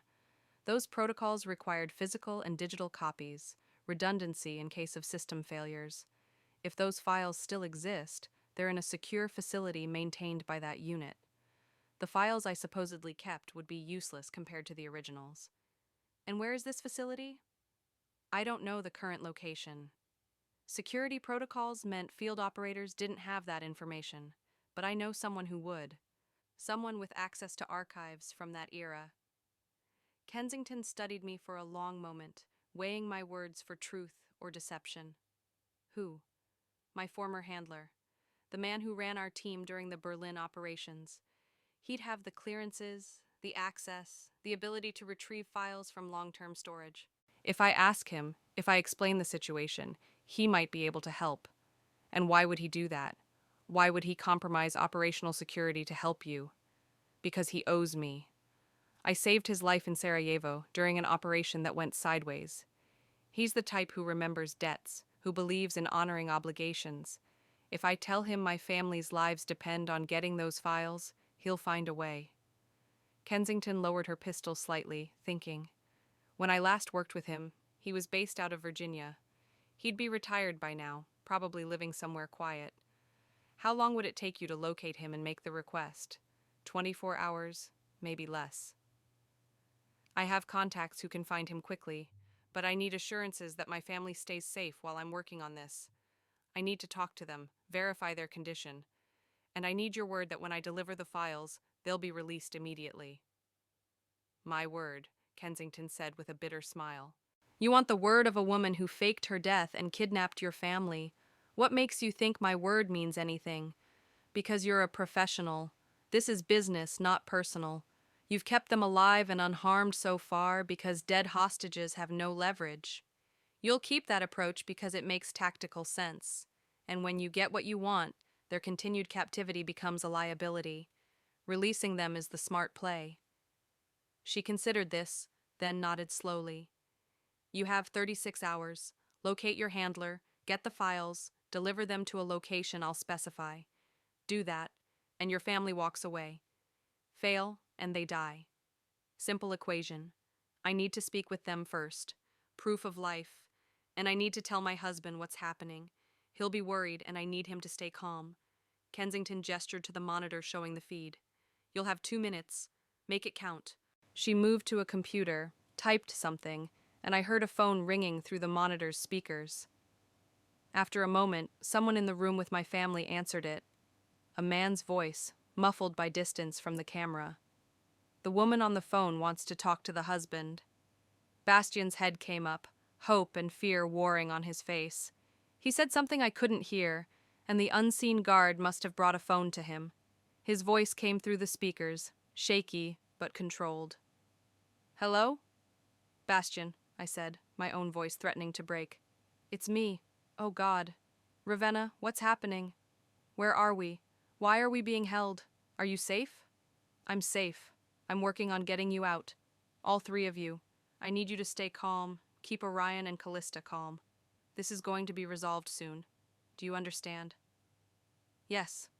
Yes, I understand. His voice steadied slightly, the old discipline from his military service showing through. We're okay. They haven't hurt us. Orion has been strong, and Callista's holding up. But Ravenna, what do they want? Why us? It's complicated. It's related to my old work. I'm handling it. Just trust me and stay strong. I love you. I love you too. Ravenna, please hurry. I don't know how long we can keep it together. Soon, I promised. Very soon. The line went dead. I looked at Kensington, who was watching me with something that might have been sympathy, if it weren't coming from the woman who'd created this nightmare. 36 hours, she repeated. The clock starts now. She gestured toward the door. You can leave. The courier you're holding will show you out. And Ravenna, don't bother trying to track this location or follow me. By the time you reach the street, I'll be gone and your family will be moved to a new location. Your only chance of seeing them alive is to deliver what I need. I released the courier woman, who scrambled away from me toward Kensington's side. I backed toward the door, keeping both of them in sight until I was in the hallway. The moment the door closed behind me, I heard the sound of rapid movement inside, equipment being packed, the operation relocating exactly as Kensington had promised. I ran down the stairs and burst onto the street, but I already knew what I'd find. The lights on the top floor were going dark, and within minutes a van pulled around from the back of the building. I couldn't see the driver or any passengers, and I didn't have transportation to follow even if I tried. Kensington was in the wind again, and my family was being moved to a location I had no way of tracking. I pulled out my phone and called Declan. I need everything you have on my former handler from the Berlin operations. His name is Marcus Aldridge. Last I knew, he'd retired from active service and was living somewhere in the States. Find him for me and find him fast. I need him in the next 12 hours. Declan didn't ask questions. He simply acknowledged and ended the call. I stood on the Berlin street, the weight of the situation pressing down on me like a physical force. I'd made a promise to Kensington based on a lie. I didn't actually believe the files she wanted still existed in any retrievable form. Intelligence archives were purged regularly, especially material from operations decades old. Even if the files had been preserved, the access protocols and clearances required to retrieve them would take weeks or months to navigate, not the 36 hours I had available. But I'd needed to buy time, needed to keep my family alive while I formulated an actual plan. Now I had that time, and I had to use it efficiently. The truth was simpler and more direct than what I'd told Kensington. She'd shown me the live feed of my family, had let me see the room they were being held in. And in that brief glimpse, I'd noticed details. The type of fluorescent lights, institutional fixtures common in certain types of buildings, the color and texture of the walls, that specific shade of industrial gray that hadn't been manufactured in decades. The floor, old linoleum with a pattern I recognized from military installations built during a particular era. The chair Bastian was sitting in had a manufacturer's mark visible on the back, a company that had only supplied furniture to government contractors within a specific geographic region. My family was being held somewhere in the greater London area, probably in a decommissioned military or government building, one that hadn't been fully renovated or repurposed. That narrowed the possibilities significantly. I had resources, contacts who knew the city's hidden spaces, its abandoned facilities. I had Declan working the logistics angle, Shaw watching for any movement in the underground networks, and now I had a time frame and motivation that would drive me harder than any training or preparation ever could. Kensington thought she was playing me. She thought the threat to my family would make me compliant, would force me to operate within the parameters she'd established. She was wrong. What she'd actually done was give me a target, a focus for all the skills and training I'd accumulated over 2 decades of operations. She'd made this personal, and in doing so, she'd created her own worst enemy. I caught a taxi back toward the airport, already making calls, coordinating with my network, setting new plans in motion. Kensington expected me to spend the next 36 hours chasing down my former handler and begging for files that probably didn't exist. Instead, I was going to spend that time hunting her, tracking her network, finding the building where my family was being held. And when I found it, I was going to go in hard and fast and bring them out. The gloves were off now. Kensington had declared this a war. She was about to learn what happened when you made an enemy of someone who'd spent her entire adult life learning how to win wars that officially never happened. The flight back to London felt interminable, despite being shorter than the outbound journey. I spent every minute on the phone or laptop, coordinating with Declan and Shaw, reaching out to additional contacts, building a complete picture of decommissioned government facilities in and around London. The list was longer than I'd hoped. Dozens of buildings fit the general description, from old civil defense bunkers, to abandoned military barracks, to decommissioned government offices. Many had been sold to private developers but not yet renovated. Others sat empty, caught in bureaucratic limbo or legal disputes that prevented their repurposing. Any of them could be where Kensington was holding my family. I needed to narrow the possibilities, and I needed to do it quickly. Shaw had the breakthrough. I'd sent her screen captures from the video feed, the clearest images I could pull of the room's details. She ran them through her network, reaching out to contractors and architects who specialized in repurposing old government buildings. Within 3 hours, she had an answer. "I know this place," she said when I called from the plane. The flooring pattern, the wall treatment, the light fixtures, they're all consistent with a specific series of buildings constructed in the late 60s for home office use. There were 7 built to identical specifications, scattered around London's perimeter. Most have been demolished or completely renovated, but 2 are still standing in their original condition. One in Woolwich, one in Barking. Both have been empty for over a decade, both caught up in planning disputes that have kept them off the market. Which one would you use if you needed to hold 3 people secretly? Barking. The Woolwich location is too close to active military facilities, too much foot traffic in the area. Barking is more isolated industrial area with minimal residential presence nearby. The building has multiple exits, good sight lines, and it's far enough from central London that authorities wouldn't respond quickly to a disturbance. Can you get me building plans? Already on it. I'll have them by the time you land. And Ravenna, Declan called while you were in the air. His people got names from the transport crew. The operation was coordinated by someone local, a fixer who specializes in logistics for high-end criminal enterprises.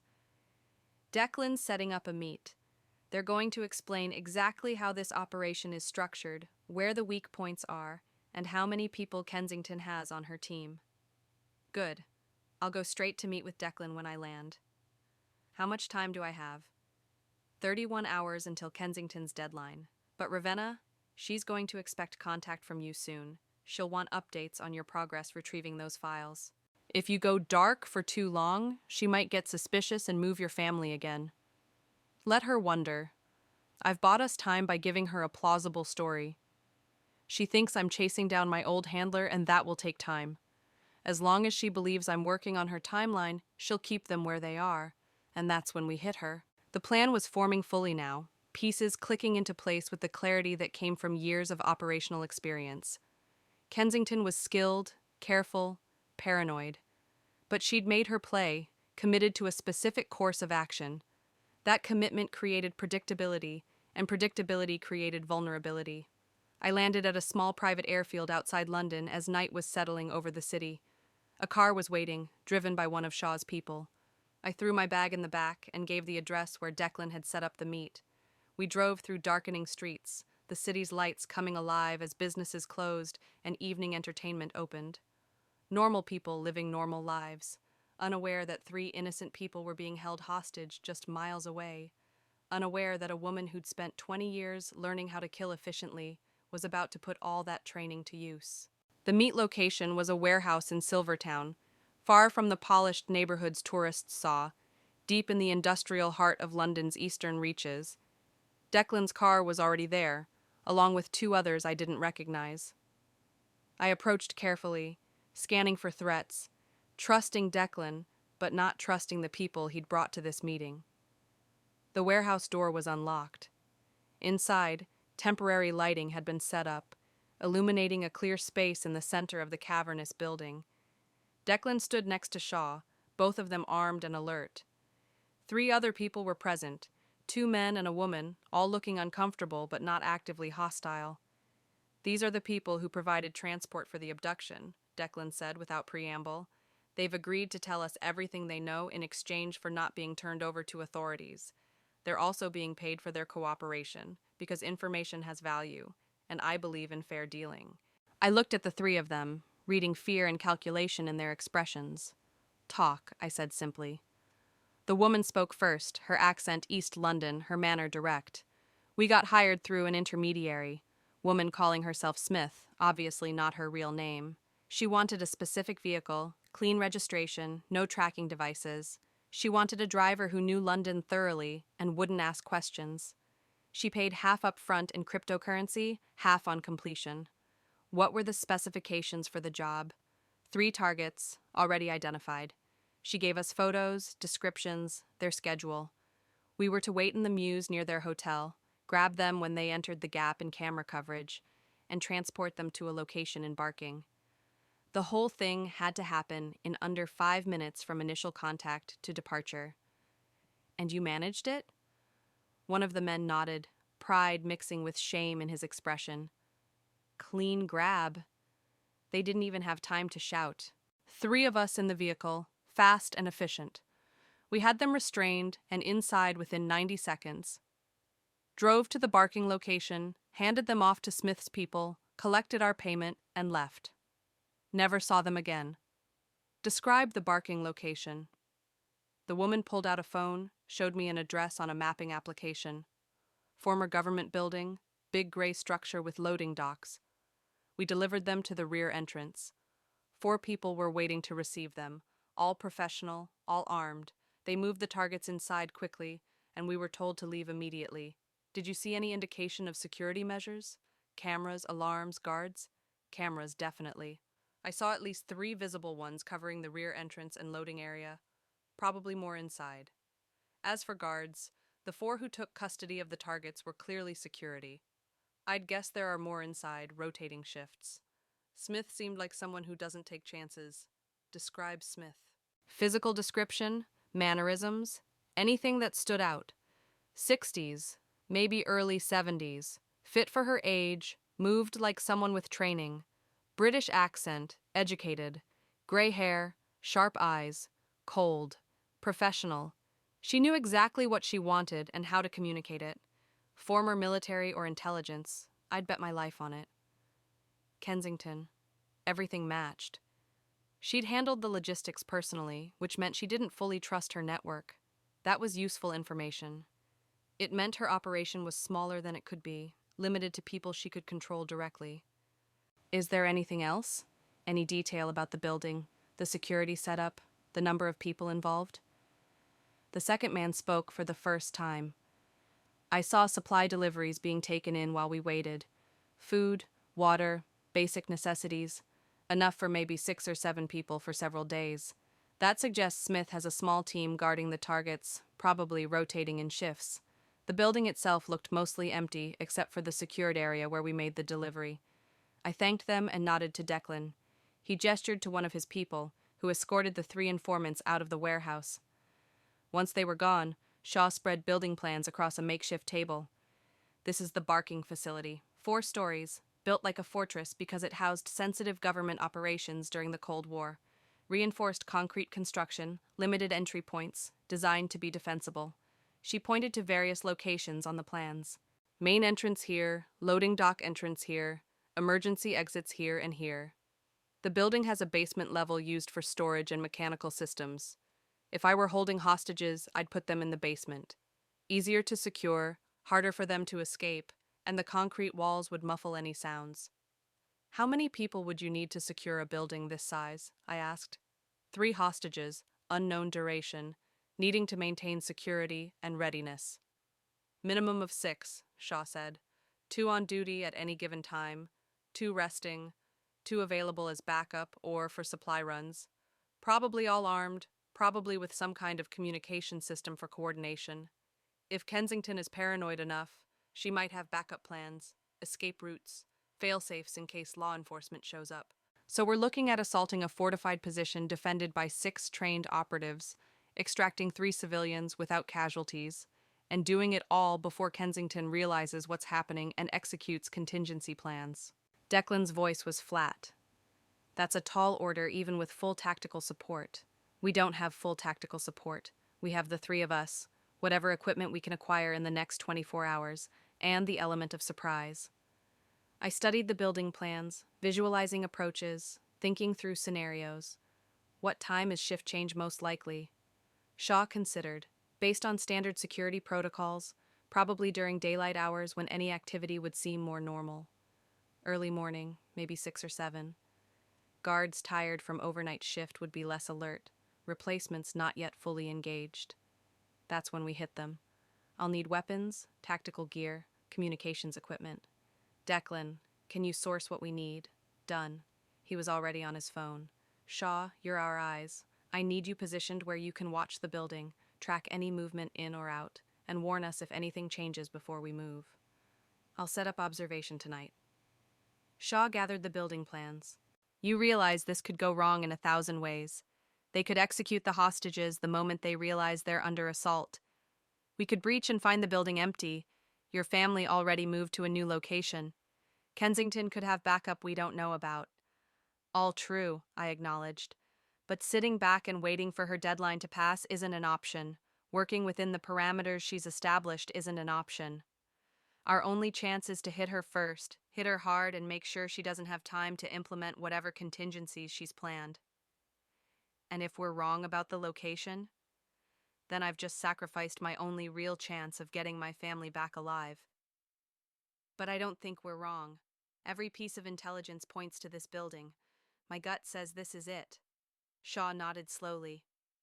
Then we go in tomorrow morning. We spent the next several hours preparing. Declan's contacts provided weapons and equipment, all untraceable, all carefully selected for the mission parameters. Handguns with suppressors, tactical vests, communications headsets, breaching equipment. Shaw left to establish her observation post, promising updates every few hours on any activity at the target location. I found a quiet corner of the warehouse and tried to rest, knowing I'd need every advantage physical and mental when dawn came. But sleep was impossible. Every time I closed my eyes, I saw Bastian's face on that video feed, saw the fear he was trying to hide, saw the trust that I would find a way to save them.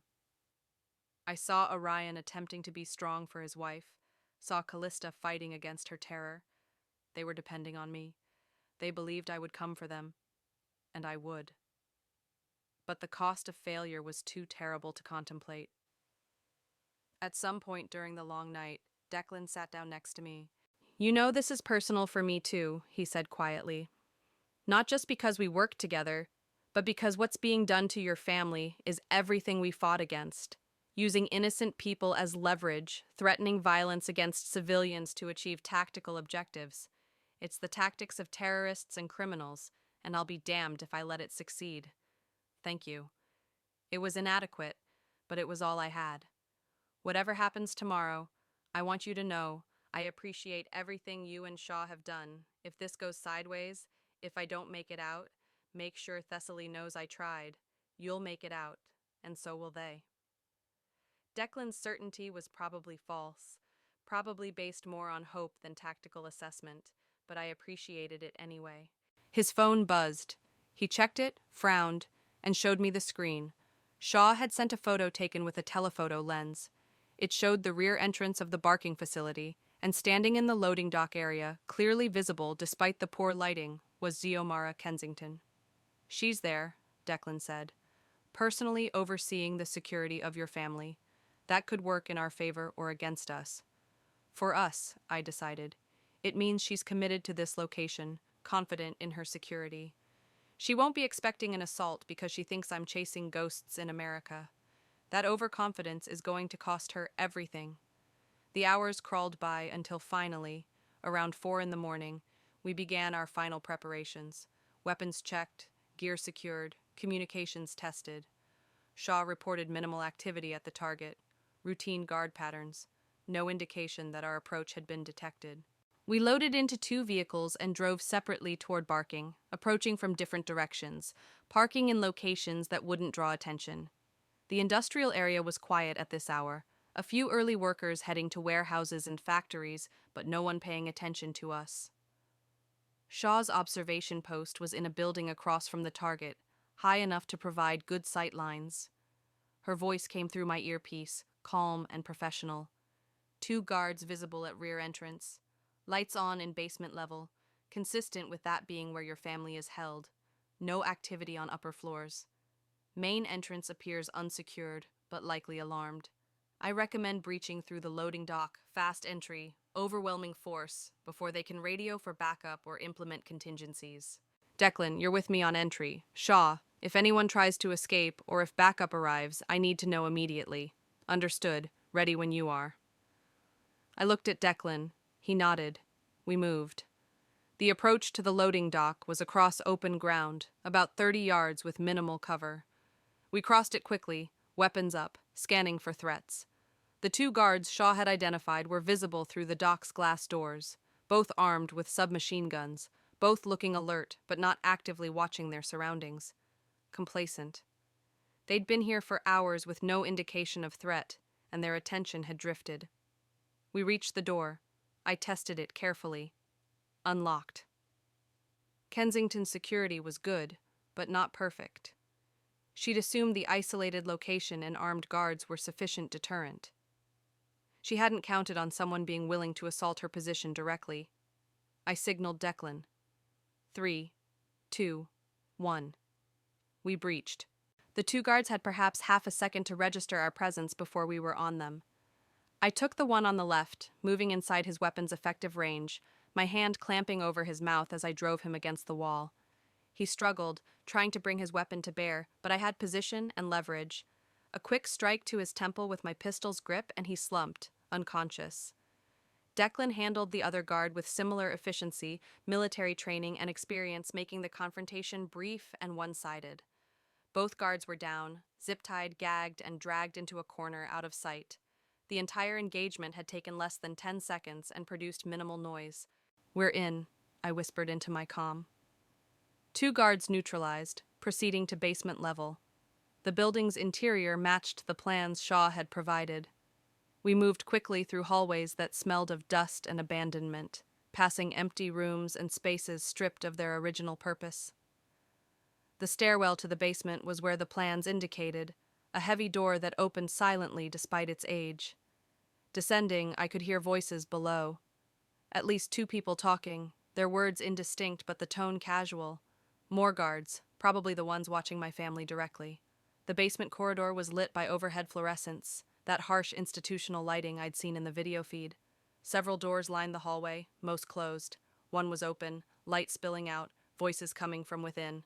I approached carefully, controlling my breathing, weapon up and ready. A glance around the doorframe showed me the situation. 2 guards, both armed, both sitting at a small table playing cards. Beyond them, through an open door, I could see into another room. Bastian, Orion, and Calista were visible, still bound to chairs, looking exhausted but alert. My husband's head was up, his eyes tracking the guards' movements, probably calculating possibilities for escape or resistance. I pulled back and signaled to Declan. 2 targets, seated, weapons within reach but not in hand. Civilian room beyond with direct sightline. We need to take both guards simultaneously, or they'll have time to threaten the hostages. Declan positioned himself opposite me. We'd done this before, in other buildings, other operations, other wars. The choreography was familiar even though the stakes were personal this time. On my mark. 3, 2, 1. We entered together, weapons trained on the guards before they could react. Hands up, I ordered, my voice low and hard. Do not reach for your weapons. Do not make a sound. You have 1 chance to comply. The 2 guards froze, eyes wide, hands instinctively rising. They were professionals enough to recognize when they'd lost the advantage, smart enough not to make a desperate play that would get them killed. Declan zip-tied them quickly while I maintained coverage. Then we dragged them into a corner and ensured they were secure. The whole sequence had taken perhaps 15 seconds. I moved to the open door, to the room where my family was being held. 3 faces turned toward me, shock and disbelief and overwhelming relief flooding their expressions simultaneously. Ravenna, Bastian's voice broke. Oh God, Ravenna. I was at his side immediately, cutting through the restraints that bound him, then moving to Orion and Calista. All 3 of them were shaking, whether from fear or exhaustion, or the sudden shift from captivity to rescue. Can you walk? I asked, keeping my voice calm despite the emotion threatening to overwhelm me. Are any of you injured? We're okay, Orion said, his voice stronger than I'd expected. Tired, scared, but okay. Mom, how did you find us? Later. Right now we need to move. This building isn't secure yet, and there are more hostiles somewhere in the facility. Stay close, stay quiet, and do exactly what I say. We moved back into the corridor, Declan taking point, me bringing up the rear with my family between us. The stairs were clear, the upper level still silent. We were almost to the loading dock exit when Shaw's voice came through my earpiece, urgent and strained. Ravenna, you have a problem. Vehicle just pulled up to the main entrance. 4 people getting out, all armed. Kensington is with them. They're heading inside now. I stopped, processing the information instantly. We were in the loading dock corridor, perhaps 20 yards from our exit. Kensington and 4 armed operatives were entering through the main entrance, which would put them between us and our escape route within minutes. Can we make it out before they reach this level? Negative. They're moving fast, spreading out to search the building. They must have had some kind of silent alarm system you triggered. You've got maybe 90 seconds before they reach your position. I looked at Bastian, Orion, and Calista. All 3 of them were exhausted, moving slowly, not capable of the kind of speed we'd need to outrun armed pursuers through an unfamiliar building. Fighting our way out with them in the crossfire wasn't an option. We needed a different approach. Declan, get them out. Take them through the loading dock, get them to the vehicles, and get clear. Shaw will guide you to a safe location. He started to protest. Ravenna, I'm not leaving you to face 5 hostiles alone.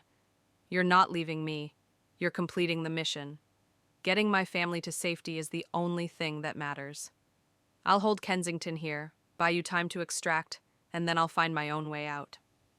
The sound of doors slamming open echoed from deeper in the building. Voices calling to each other, coordinates being shared.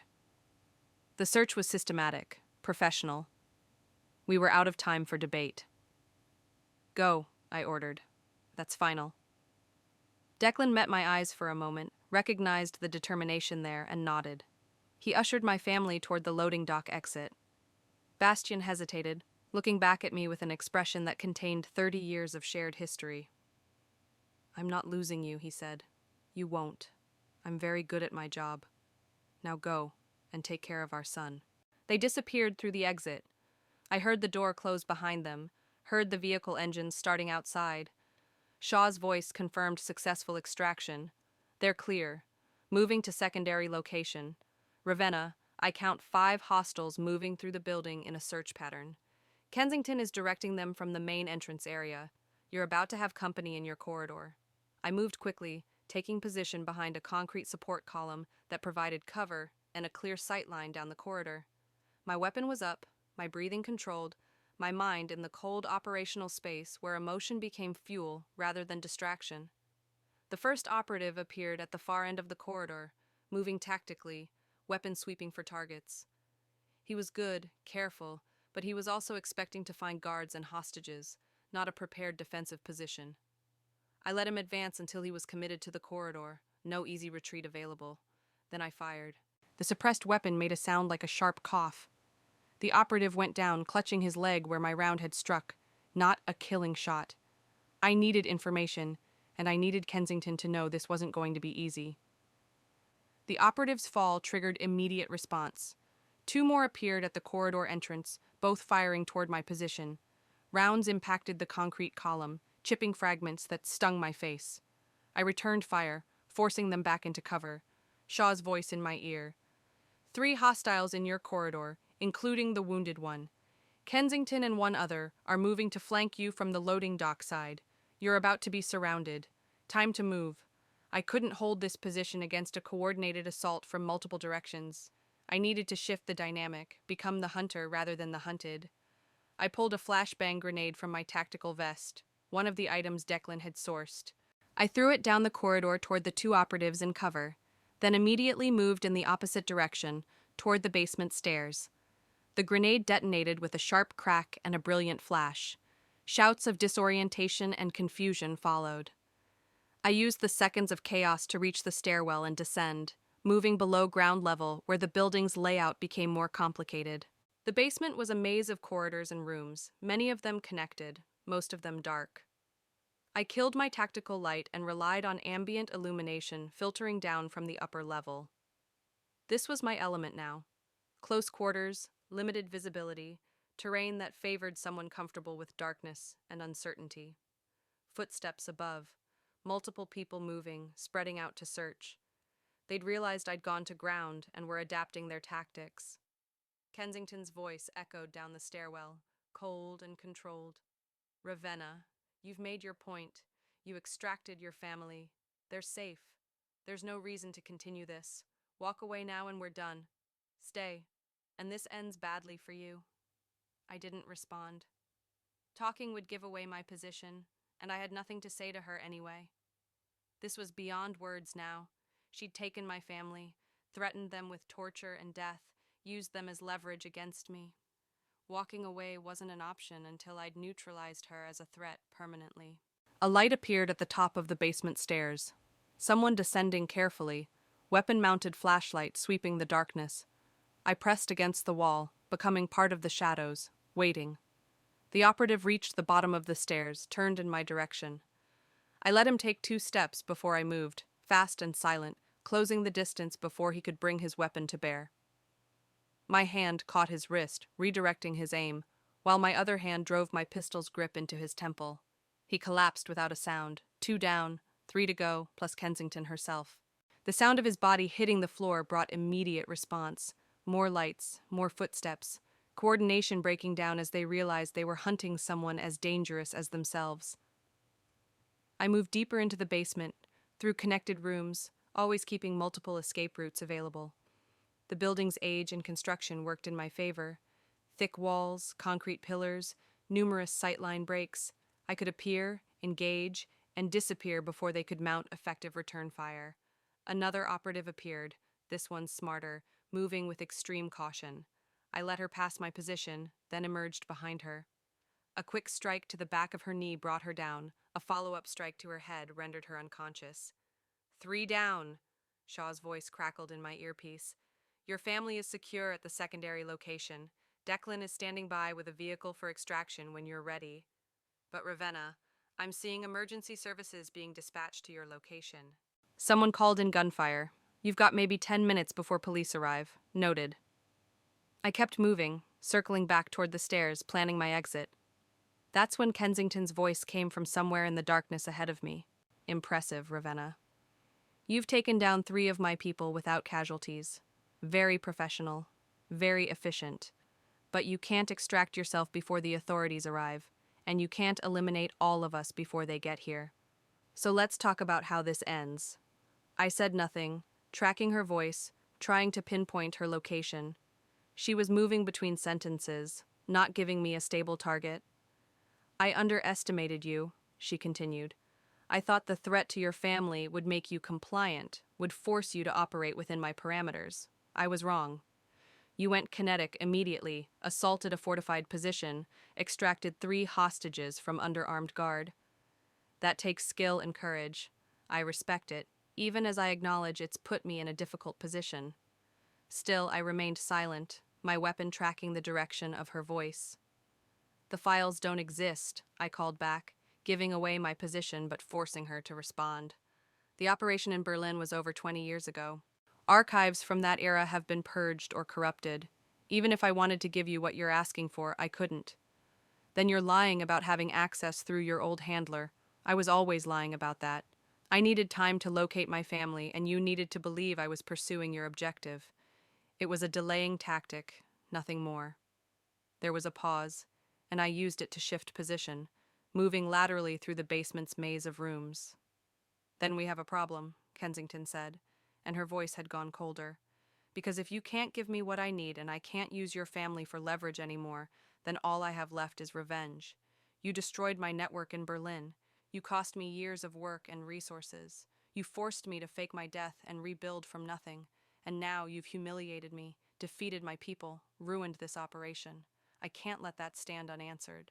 I caught movement in my peripheral vision, one of her remaining operatives trying to circle around for a flanking shot. I fired twice, both rounds finding their target. The operative went down hard. 4 down. 1 operative plus Kensington remaining. The distant sound of sirens was audible now, growing louder. Perhaps 5 minutes until police arrive. I needed to finish this and extract. Kensington, I called out, you have 1 minute to surrender. After that, the police arrive and you have to explain why you kidnapped 3 American citizens and held them hostage in a decommissioned government building. I'm guessing you'd rather avoid that conversation. Her laugh echoed through the darkness. You think I'm going to be here when the police arrive? I have escape routes planned, clean documentation, resources positioned for exactly this scenario. By the time the authorities sort through this mess, I'll be on a different continent with a different identity. But before I go, I'm going to leave you with something to remember me by. Gunfire erupted from 2 directions simultaneously. Kensington and her last operative, coordinating their fire, trying to pin me in a crossfire. Rounds impacted the walls around me, concrete dust filling the air. I dropped low, rolled behind a concrete pillar, returned fire at both muzzle flashes. One of the shooters cried out. The last operative hit. His firing stopped, 5 down. The sirens were very close, perhaps 2 minutes away.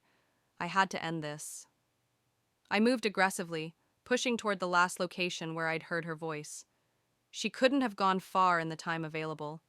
She was cornered, desperate, and that made her dangerous in a different way than her tactical skill. I found her near a rear exit, a service door that led to an alley behind the building. She was working the lock with one hand, her weapon in the other, trying to escape before I could reach her. It's over, I said, my weapon trained on her center mass. Drop the gun and get on the ground. She turned to face me, and for the first time I saw something other than cold calculation in her eyes. It was rage, pure and incandescent. You've cost me everything, she hissed. Years of planning, resources, opportunities, all gone because you couldn't just give me what I needed. You took my family. You threatened to torture and kill them. Did you think there wouldn't be consequences? Her weapon started to come up. I could see the decision forming in her expression, the choice to go down fighting rather than face capture and imprisonment. Don't, I warned. I don't want to kill you, but I will if you force it. Then kill me, she said, because I'm not going to prison. I'm not going to spend what's left of my life in a cell because of you. Her weapon continued rising. I had perhaps a second to make a choice. Lethal force was justified, would be defensible, would permanently eliminate the threat she represented. But something held me back. Maybe it was exhaustion. Maybe it was the knowledge that I'd already won, that my family was safe, and that was all that truly mattered. I adjusted my aim and fired. The round struck her weapon hand, shattering bones, sending her pistol clattering across the floor. She screamed, clutching her ruined hand, collapsing against the door. The sirens were right outside now. Vehicle doors slamming, voices shouting commands. The police were breaching the building. I had seconds to extract or be caught in the sweep. I looked at Kensington, crumpled on the floor, her operational career ended by a shattered hand and failed mission. Part of me wanted to stay, to make sure she faced justice for what she'd done. But another part, the part that had learned survival across 2 decades of operations, knew that staying meant answering questions I didn't want to answer, creating complications for my family that would take years to resolve. I ran.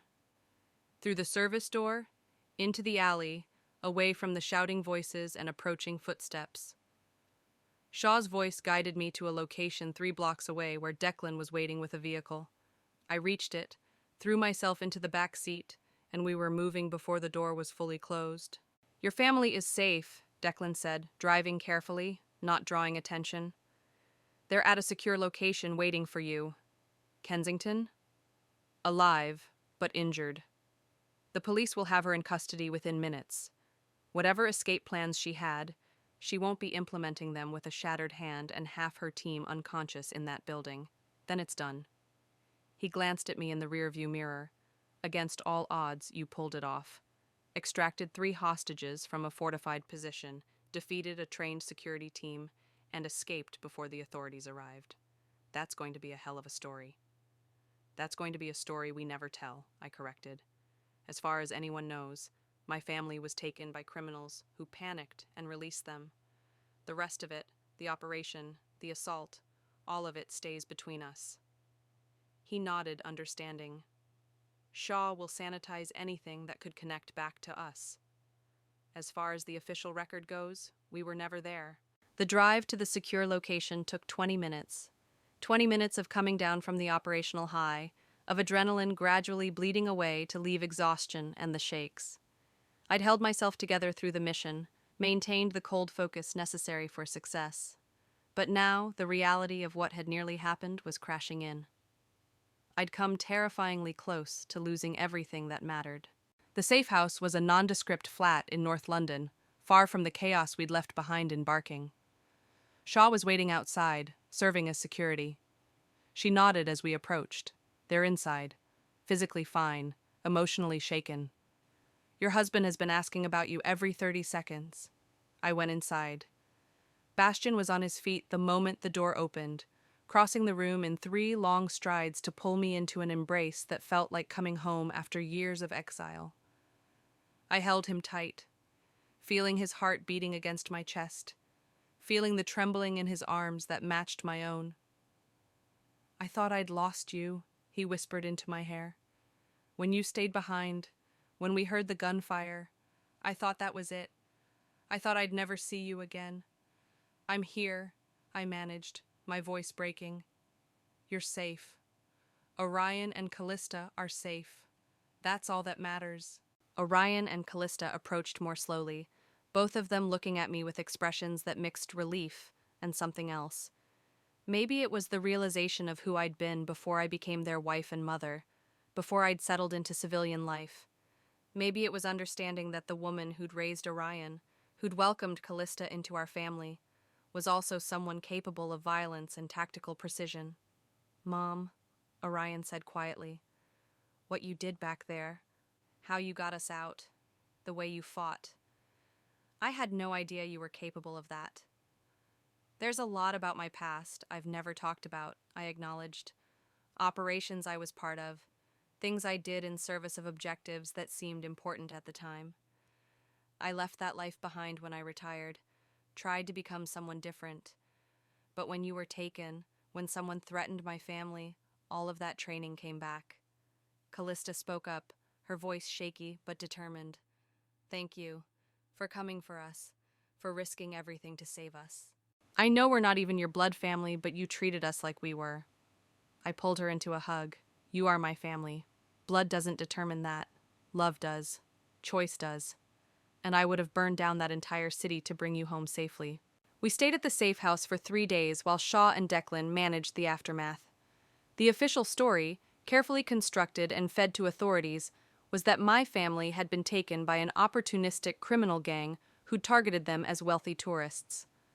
The gang had panicked when police began investigating, had released their captives unharmed, and had fled. Several members had been arrested at the barking facility, including the gang's leader, a woman with extensive criminal history and false identification documents. Kensington, it turned out, had warrants in 3 countries under various identities. Her shattered hand had been treated at a police hospital before she'd been transferred to custody. She wasn't talking, wasn't cooperating, and her lawyer was already working angles for a reduced sentence in exchange for information on other criminal enterprises. I made one visit to see her before we left London, a conversation arranged through Declan's contacts, unofficial and unrecorded. She was in a holding cell, her hand bandaged, her expression still containing that cold rage. "You won," she said without preamble.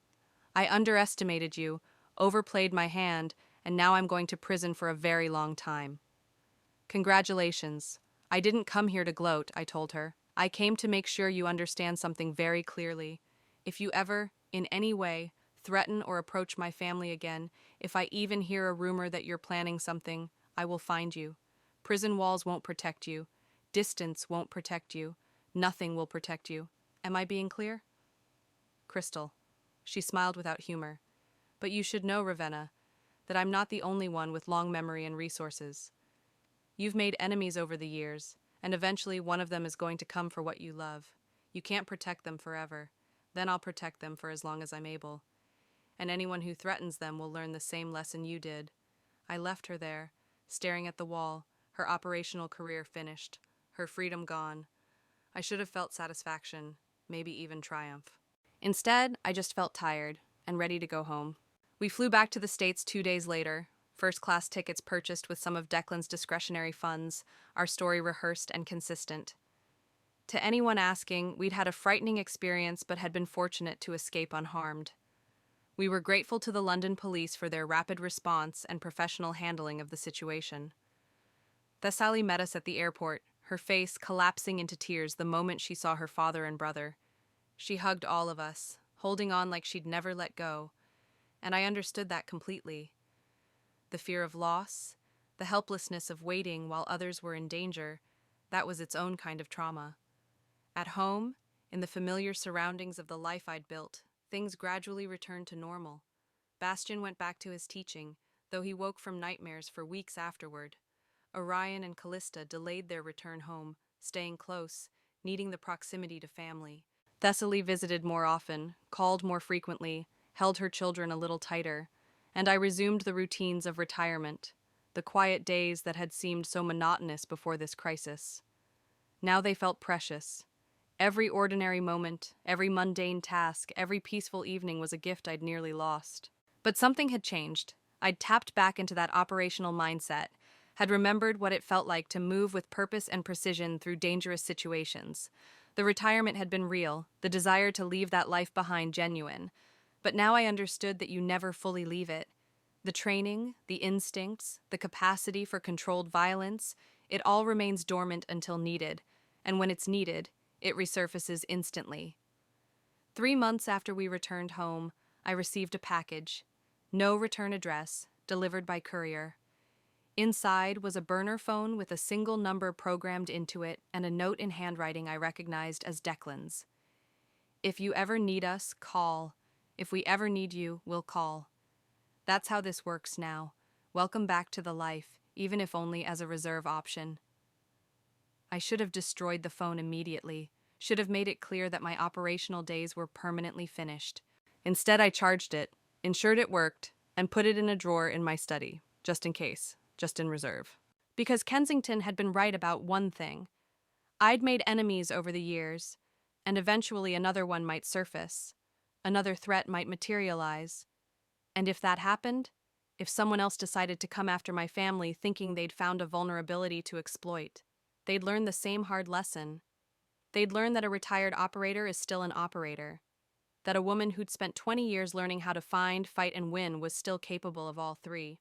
That threatening what I loved most didn't create leverage, it created a reckoning. I stood in my study that evening, the sunset painting the walls in shades of gold and amber. Through the window, I could see Bastian in the garden, working on his tomato plants, moving with the contentment of someone at peace. In the living room, I could hear Orion and Calista laughing about something, their voices bright, with the relief of survival. Thessaly's car was pulling into the driveway, coming for dinner, bringing her family. This was what I'd fought for. This peaceful, ordinary, beautiful life. These people who trusted me, who loved me, who depended on me to keep them safe. And I had. Against a skilled opponent with resources and ruthlessness, I'd gone to war and won. I'd brought them all home. The sun finished setting. I closed the drawer containing the phone and went to join my family for dinner. Tomorrow would bring its own challenges, its own joys and sorrows. But tonight, we were together. We were safe. We were home. What did you think of this new type of story? Let me know in the comments below. And if you liked this tale, please subscribe to the channel. It helps me to keep creating these wonderful stories. Until tomorrow, all my love.